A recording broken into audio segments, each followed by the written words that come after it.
Don't press send. You know what I'm talking about. You just received an email or a text from a client, a colleague, a friend, maybe your mother. And after you read it, you were so incensed that you spent the next 30 minutes of your day writing an epic response in order to put them in your place. I beg of you, don't press send. Despite best efforts, a sender's intention in an email or text does not guarantee that it's received that same way. In fact, emails and texts are often read in the mood of the recipient.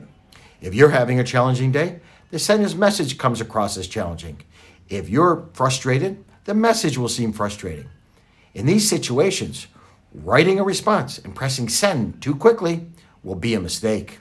Allow me to give you 2 examples. Your colleague sends an email that ends with, "If you don't get back to me by 1 o'clock today, we're going to miss a deadline." Now, you're having a tough day. You're a little bit behind.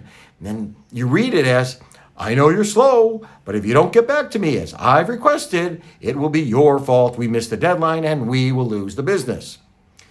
Or moments after you've had a difficult conversation with your teenager, your mother texts, "I miss talking with you. I hope to hear from you soon."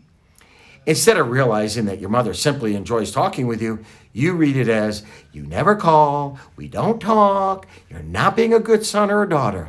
Let's be candid, we've all been there.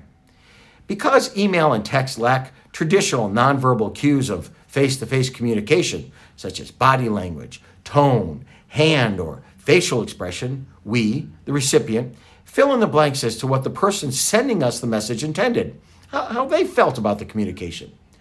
When you reply to an email or a text back in your mood, and therefore with your tone, instead of moving a dialogue or a situation forward, it can lead to misunderstandings, damaged relationships, or poor business decisions.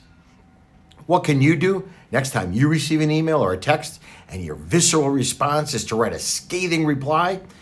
Count to 10, or maybe 100, or perhaps 1,000. As you do, ask yourself, can I understand this message in another way? Try to think of an alternative circumstance where the sender meant it in a positive way, or at least they didn't mean to come across so angry. Emails and texts are more than just the conveyance of information. They're often about managing relationships remotely. Take time in drafting your email or text so that it is likely to be received with your true intention. Know that actions such as using all caps is the equivalent of screaming, or excessive punctuation is often meant to imply sarcasm. If you're not sure about the tone of your email or text, ask someone to read it and give you feedback. If you're concerned as to how you are reading the sender's tone and no one is around to do a tone check, don't press send. Save it as a draft, reread it later, and then choose to send, or better yet, probably delete. Most importantly, know when to pick up the phone or ask to meet face-to-face in order to discuss or resolve an issue. Email and text can be a great communication tool, but you must use it properly, which sometimes means don't press send. If you are enjoying these videos, please do me a favor, like, comment, or share this post with others.